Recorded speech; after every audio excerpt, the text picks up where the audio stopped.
मध्य प्रदेश में होने वाले लोकसभा चुनाव को लेकर एक बार फिर कांग्रेस ने बीजेपी पर जुबानी प्रहार करते हुए कार्यप्रणाली पर कई सवालिया निशान खड़े किए हैं। कांग्रेस के लीडर लोकसभा प्रभारी विनोद द्विवेदी ने मीडिया से चर्चा करते हुए कहा कि भाजपा की कथनी और करनी में जमीन आसमान का अंतर है। यह बोलते कुछ है और करते कुछ है। उनके राज में गुंडा साम्राज्य फल फूल रहा है। इंदौर लीडर लोकसभा प्रभारी एडवोकेट विनोद द्विवेदी ने बताया कि भाजपा के शासन में चारों ओर गुंडा राज फल फूल रहा है। भाजपा सनातन धर्म की आड़ में अपनी राजनीति चमका रही है, जबकि इसकी जमीनी हकीकत कुछ और है। सीबीआई, ईडी के छापे का डर बैठाकर कांग्रेसी नेताओं पर कार्रवाई करवा रहे हैं और अपनी पार्टी में शामिल करवा रहे हैं। जो भाजपा समर्पित हो जाता है, वह भले किसी भी पार्टी का हो, वह पूरी तरह शुद्ध हो जाता है। फिर उसके ऊपर ना ही सीबीआई हाथ डालता है और ना ही ईडी का छापा पड़ता है। ऐसे ही भाजपा अपनी राजनीति कर रही है और इस बार लोकसभा चुनाव में भाजपा पक्षपात की राजनीति करते हुए चल रही है। देखिए, दो तीन चीज़ें हुई हैं। पहली चीज़ तो ये है कि देश में इसी समय में माननीय उच्चतम न्यायालय ने, सुप्रीम कोर्ट ने कुछ क्रांतिकारी निर्णय दे दिए। भ्रष्टाचार को लेके दे दिया और दूसरे कई मुद्दे थे उनको लेके दिया। और इसी बीच में क्या हुआ है कि जो लहर एक पैदा होना थी चुनाव को लेके, वो लहर कहीं नज़र नहीं आ रही है। क्यों नहीं आ रही है? क्योंकि ये लोग चाह रहे थे कि राम मंदिर के बाद उसको धर्म के आधार पे ऊपर ले जाएं। वो चीज़ नहीं आई। भ्रष्टाचार का मुद्दा उठाना चाहते थे ये लोग, लेकिन वो मुद्दा भी नहीं उठा, क्योंकि इलेक्ट्रल बॉन्ड में इनके मुंह पे कालिक पुत गई। विरोधियों को जो ले गए वो अपने यहाँ, वो सारे भ्रष्टाचारी थे।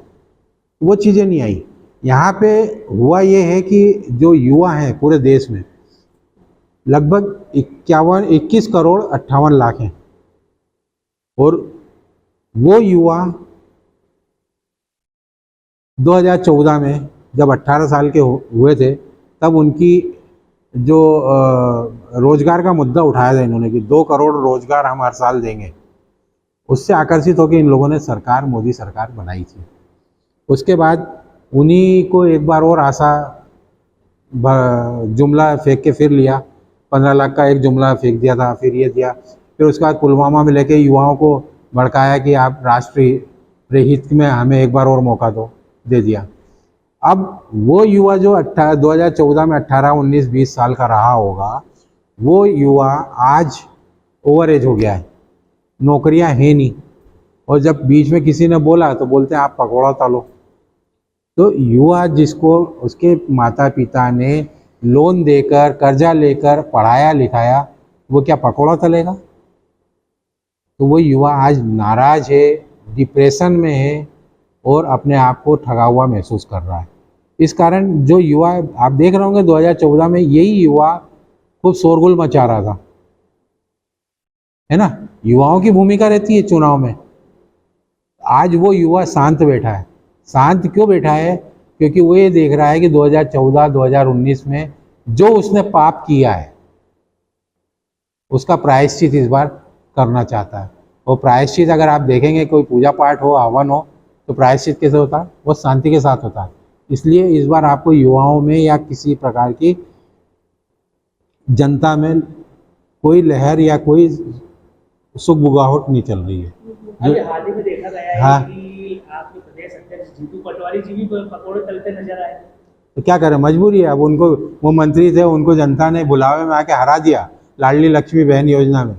तो उनके जैसा क्रियाशील व्यक्ति अगर ये कर रहा है तो वो यही बता रहा है कि आप लोगों ने जो गलती की है उसका प्रायश्चित आपके साथ साथ मुझे भी करना पड़ रहा है। इसलिए वो ठगे हुए महसूस कर रहे थे और युवाओं को ये चीज़ लग रही है। आज मैं अब आता हूँ आपसे इंदौर की बात करने।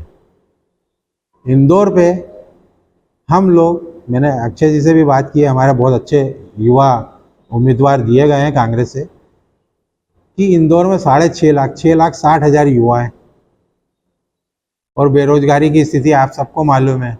उसके साथ यहाँ पे अगर देखेंगे आप तो एक नशे की लत लोगों में लग रही है, डिप्रेशन बहुत आ रहा है, कई लोग सुसाइड कर रहे हैं। युवाओं की बात कर रहा हूँ मैं। अपराध की भावनाएं भी बढ़ रही हैं।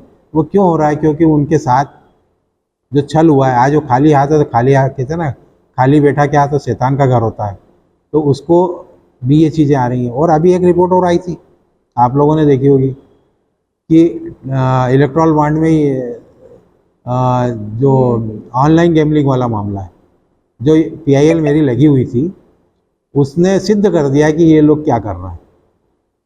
युवाओं को तो ठगने के अलावा कुछ नहीं कर रहे हैं। 1368 करोड़ रुपए उन्होंने पार्टी फंड में दिया है, तो उनकी पर डे की इनकम क्या होगी आप अंदाज़ा लगा सकते हैं। और वो पैसा कोई उनकी जेब से दे रहे हैं, वो हम युवाओं के, हमारे युवाओं के जेब से निकाल रहे हैं। उनको ये कहते हैं कि कुछ मिनटों में, कुछ घंटों में आप लाखों रुपए कमा लोगे।